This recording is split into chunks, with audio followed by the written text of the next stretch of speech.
COVID ini pandemi biasa atau war tool atau senjata perang? Hal ini merupakan pertanyaan mendasar sehingga jawaban dari pertanyaan tersebut sesungguhnya tercermin dengan tindakan apa yang diambil oleh para pejabat saat ini. Lalu kita bertanya lagi, apa yang terjadi ketika vaksin sudah mencapai 70% populasi yang seharusnya sudah tercapai herd immunity atau kekebalan kelompok. Lalu muncul mutasi strain virus baru lagi. Berdasarkan data kecepatan melakukan vaksinasi COVID Indonesia sudah cepat di tengah gelombang terpaparnya juga tinggi seperti saat ini. Sehingga yang tadinya 250.000 vaksin per hari, Indonesia itu sesungguhnya bisa mencapai herd imunitas dalam 3 tahunan lagi dari sekarang. Saat ini dipercepat berdasarkan informasi bisa 1 juta suntik vaksin per hari. Walau data ini masih diragukan karena kalau satu tenaga kesehatan menyuntik 100 orang per hari maka ada 10.000 nakes yang bekerja. Namun kita anggap informasi ini benar dulu deh. Maka dalam 1,5 tahun lagi atau akhir tahun 2022 herd imunitas tercapai maka kita menang melawan COVID. Pertanyaan liar, apa yang terjadi kalau mutasi lain lagi datang? Lalu kita kejar-kejaran deh dengan vaksin jenis baru lagi. Kalau saat ini kita anggap serangan gelombang kedua, apa yang terjadi kalau ada strain jenis baru yang mungkin bisa membuat gelombang ketiga di tahun depan? Melihat cara penanganan pemerintah atas COVID yang merupakan virus import dan PCR antigen juga produk import kebanyakan dan masker juga terbanyak barang import, bahkan disuruh 2 lapis lagi sekarang. Lalu vaksin juga produk import. Ini kita tidak boleh berlama-lama seperti ini.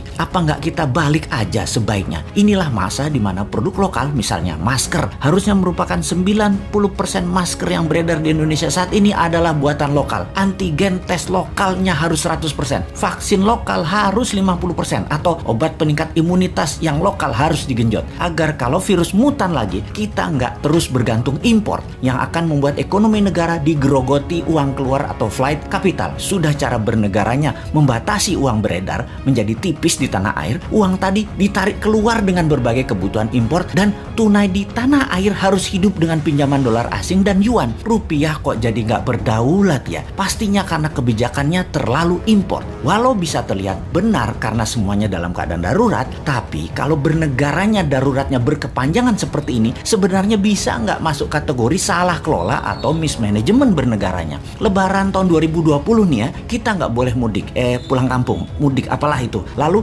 tahun 2021 berlaku lagi, nggak boleh mudik lagi. Oke lah, kita manut, 2 kali ya kita manut. Walau ada beberapa orang nggak tahan melakukan pulang kampung yang katanya mereka lah penyebab meledaknya gelombang kedua paparan COVID sekarang. Oke lah, argumen ini diterima. Tetapi kalau tahun depan 2022 masih lagi, ini namanya nggak bisa kelola. Setuju nggak kalau hal ini kita sematkan? Nggak bisa kelola negara karena 3 kali berturut-turut kita nggak pulang kampung. Kembali ke pertanyaan awal. Kita bisa simpulkan dari pertanyaan pertama oleh pemerintah saat ini, COVID adalah pandemi biasa, bukan war tool atau senjata perang biologi. Menjawab pertanyaan kedua, kalau ada strain baru, maka sepertinya ya ikut aja atas apa yang akan terjadi nanti. Kumaha engke, tak ada antisipasinya, yang ada hanyalah mudah-mudahan nggak ada mutasi lagi. Kalau terjadi berlawanan, ini senjata biologi dan strain baru, mutasi baru lagi yang membuat harus vaksin baru lagi. Kita tergopoh-gopoh lagi. Solusinya pasti tinggal bangun narasi, bayar pasukan buzzer, dan pasukan buzzer bekerja keras lagi. Nah, di posisi begini kasihan mereka yang mau jadi presiden tahun 2024 sementara mereka dalam posisi menjabat yang ternyata salah semua pengelolaan pandemi dan ekonominya. Pasti kena imbas negatifnya mereka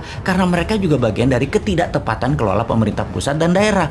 Karena yang digadang-gadang tahun 2024 kebanyakan pejabat incumbent. Di sini enaknya jadi yang bukan pejabat tetapi selalu memberikan solusi. Bahkan bukan hanya solusi, tapi saran yang dikerjakan walau dengan skala tanpa fasilitas. Bisa jadi kuda hitam nggak di tahun 2024 kira-kira dia itu? Tapi mudah-mudahan prediksi ini salah. Ekonomi membaik, COVID teratasi tahun ini. Amin. Cuman takut aja prediksi ini benar. Masa tinggal bosman tahun 2024? Ya nggak mungkin toh. Harusnya bisa 3 kali menjabat. Dukung!